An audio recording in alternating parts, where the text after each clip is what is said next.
9월 12일 오늘의 말씀은 스바냐 2장 4절에서 15절입니다.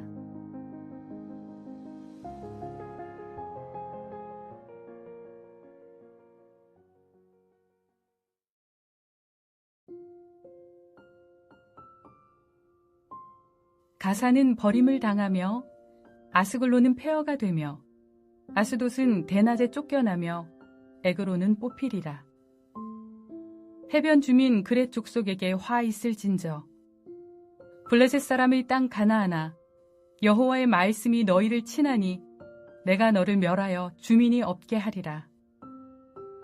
해변은 풀밭이 되어 목자의 운막과 양떼의 우리가 거기에 있을 것이며 그 지경은 유다 족속의 남은 자에게로 돌아갈지라.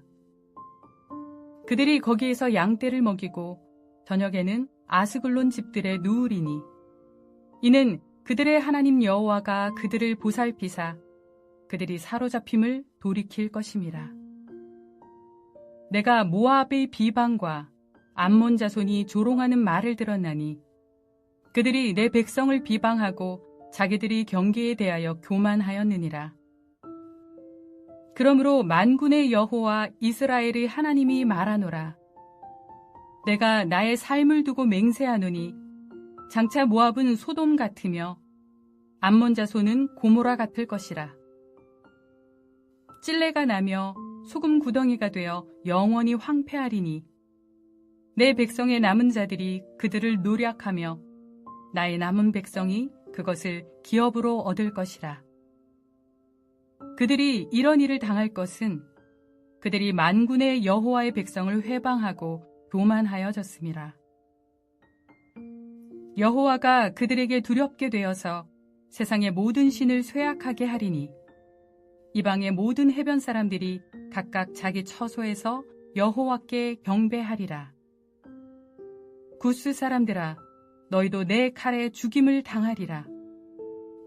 여호와가 북쪽을 향하여 손을 펴서 아수르를 멸하며 니느웨를 황폐하게 하여 사막같이 메마르게 하리니 각종 짐승이 그 가운데에 때로 누울 것이며 당아와 고슴도치가 그 기둥 꼭대기에 깃들이고 그것들이 창에서 울 것이며 문턱이 적막하리니 백향목으로 지은 것이 벗겨졌음이라.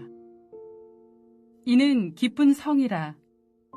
염려 없이 거주하며 마음속에 이르기를 오직 나만 있고 나 외에는 다른 이가 없다 하더니 어찌 이와 같이 황폐하여 들짐승이 엎드릴 곳이 되었는고. 지나가는 자마다 비웃으며 손을 흔들리로다. 안녕하세요. 스바냐 2장 4절부터 15절을 함께 묵상하겠습니다.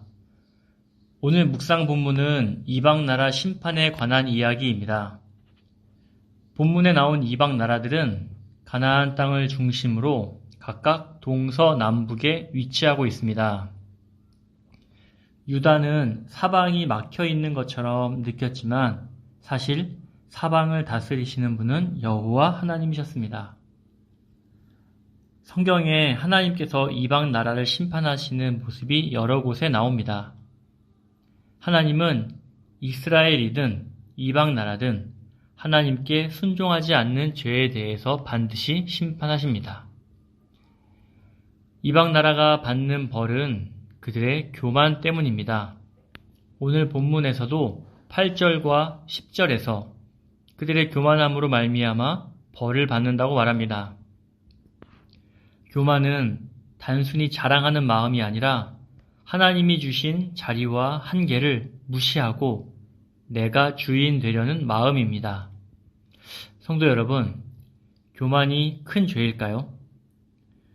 큰 죄이죠. 왜냐하면 창조주 하나님을 인정하지 않고 순종을 거부하는 것이기 때문입니다. 그래서 하나님은 교만을 미워하십니다. 아담과 하와가 하나님께 반역했던 이유는 하나님처럼 높아지려고 했던 교만 때문이었습니다. 하나님께서는 바다와 땅의 경계를 정해 주셨듯이 모든 피조물과 경계를 정해 놓으셨습니다. 그 안에서 마음껏 자유를 누릴 수 있었습니다. 그런데 교만은 이 질서를 무시합니다. 교만은 하나님과 나와의 질서를 무너뜨려 죄의 굴레에 빠지게 만듭니다. 하나님께서 지으신 나 자신을 망가뜨리게 됩니다. 또한 교만은 이웃을 망가뜨립니다. 이웃에게 큰 피해를 입힙니다. 교만으로 시작된 인류의 죄는 다른 사람의 생명을 존중하기보다 내 욕심을 우선하는 탐욕으로 발전합니다. 구약 성경의 역사 속에서 하나님은 이것을 심각한 죄로 간주하십니다. 구약 성경 율법을 보면 하나님께서 정해주신 경계를 옮기지 말라는 명령이 여러 번 나오고 있습니다. 교만은 나 자신이 주인이 되어 나보다 약한 자를 억압하는 탐욕으로 발전합니다. 교만은 하나님의 소유에게 피해를 끼치기 때문에 큰 죄입니다. 오늘 본문에서도 이를 찾을 수 있습니다. 8절을 보시면 모압과 암몬은 하나님의 백성을 비방하고 경계를 침범하였습니다. 10절에서도 그들이 여호와의 백성을 회방하였다고 말합니다. 하나님께서는 자기 백성을 욕하고 침범하여 빼앗은 모압과 암몬의 행동에 응당한 처벌을 하십니다. 결국 그들은 하나님 앞에서 교만했기 때문에 심판을 받습니다. 우리는 이방 나라를 심판하시는 내용이 성경에 들어와 있는 이유를 알아야 합니다. 하나님의 이방 나라 심판은 유다 백성에게 보여주시는 하나님의 의지입니다. 하나님의 뜻을 보여줍니다. 유다가 두려워하는 이방 나라는 하나님의 피조물입니다. 하나님이 세우신 것이니 허는 분도 하나님이십니다. 이방 나라가 모두 하나님의 통치 아래 있습니다. 유다를 포함하여 이방 나라를 세우시고 심는 분이 하나님 자신임을 보여주시는 것입니다. 유다는 여러 나라에 둘러싸여 있었습니다. 각 나라는 서로 무력으로 뺏고 뺏깁니다. 유다는 정치적 술수가 지배하는 국제 질서에 함몰되어 있습니다.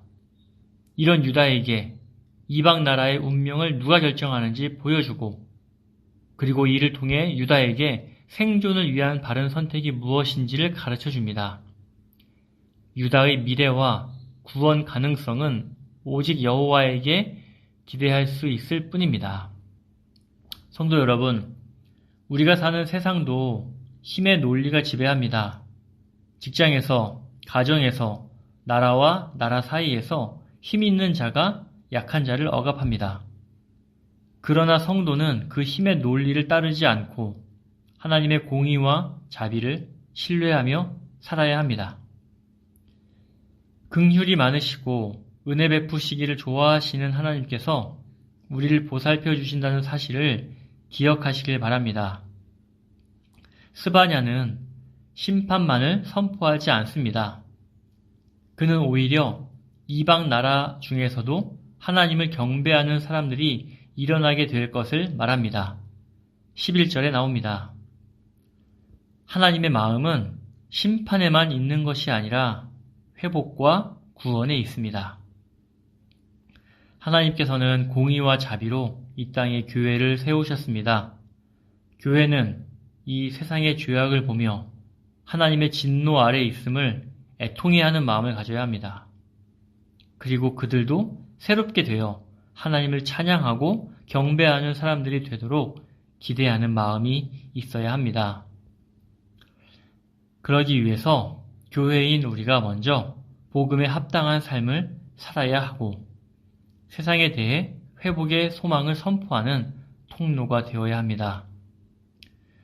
작은 자리에서 겸손하게 하나님께 맡기며 살아가는 것이 곧 세상을 향한 회복의 소망을 보여주는 증거입니다. 자기 백성이 침범당하는 것을 참지 않고 공의로 갚으시는 하나님이 우리 편임을 기억하고 하나님의 은혜 안에서 풍성한 삶을 누리는 하루 되길 소원합니다. 기도하겠습니다. 온 세상을 지으신 전능하신 하나님, 그런 하나님이 우리의 아버지 되어 주셔서 감사합니다. 하나님 아버지의 힘은 교회와 온 세상에 미칩니다. 하나님의 공의 앞에서 교만은 힘없이 무너지는 줄 압니다. 하나님을 겸손히 경외하고 하나님과 동행하는 삶을 살게 하옵소서. 오늘 하루 복음에 합당한 삶을 살게 하시고 선을 행할 때 겪는 고난을 감당할 힘을 주옵소서. 예수 그리스도의 이름으로 기도합니다. 아멘.